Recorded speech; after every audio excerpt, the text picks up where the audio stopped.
پاکستانیوں، اگر صدر مملکت جسٹس امین الدین خان کو وفاقی آئینی عدالت کا چیف جسٹس تعینات کرتے ہیں اور جسٹس منصور علی شاہ کو بطور جج آئینی عدالت تعینات کیا جاتا ہے تو کیا وہ جسٹس امین الدین خان کے نیچے بطور جج کام کریں گے یا گھر جائیں گے؟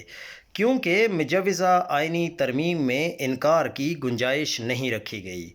آئینی ترمیم میں سپریم کورٹ کا ڈنگ آرٹیکل 184(3) یعنی از خود نوٹس کا اختیار ختم کر دیا گیا ہے۔ یہ وہ اختیار ہے جس سے ججوں نے حکومتوں کو مفلوج کر دیا تھا۔ ثاقب نثار سپر وزیر اعظم بن گیا تھا، ہسپتالوں پر چھاپے مارتا تھا۔ اب نئی ترمیم آرٹیکل 175(3) کے ذریعے بنیادی حقوق عامہ مفاد عامہ کے کیسز سننے کا اختیار آئینی عدالت کو دے دیا گیا ہے۔ 2 دن پہلے رؤوف کلاسرا نے یہ بات کی تھی کہ 243 میں ترمیم کا مقصد عمران خان یا ان کی پارٹی کی حکومت کو مستقبل میں محض کابینہ کی منظوری سے ایک سادہ نوٹیفیکیشن کے ذریعے جنرل عاصم منیر سے فیلڈ مارشل کا عہدہ ان کے ریٹائرمنٹ کے بعد واپس لینے سے آئینی طور پر روکنا ہے۔ اب اگر مستقبل میں کسی بھی حکومت یا وزیر اعظم نے عہدہ واپس لینا ہے تو پھر آپ کو 2/3 اکثریت کے ساتھ آئینی ترمیم لانی پڑے گی، مواخذے والا روٹ لینا پڑے گا، جس طرح آپ صدر کو ہٹا سکتے ہیں۔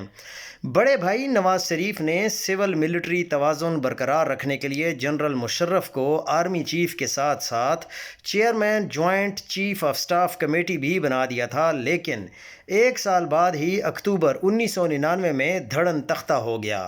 اب چھوٹے بھائی شہباز شریف نے ہائیبرڈ سسٹم کی مضبوطی کے لیے جنرل عاصم منیر صاحب کو آرمی چیف کے ساتھ ساتھ چیف آف ڈیفنس فورسز بنانے کا اعلان کیا ہے۔ آگے دیکھیے کیا ہوتا ہے۔ اگر آپ میں سے کسی کو یہ دیکھ کر حیرت یا صدمہ ہو رہا ہے کہ اسٹیبلشمنٹ 27ویں آئینی ترمیم میں کیا کچھ کر رہی ہے تو بہتر ہوگا کہ آپ کسی ڈاکٹر سے رجوع کریں۔ اسٹیبلشمنٹ جب چاہے گی آئین میں ترمیم کرے گی، جو چاہے گی وہ پاس کرے گی۔ 27ویں ترمیم کے بعد 28ویں ترمیم بھی آئے گی، آپ کچھ نہیں کر سکتے، عمران خان بھی کچھ نہیں کر سکتا۔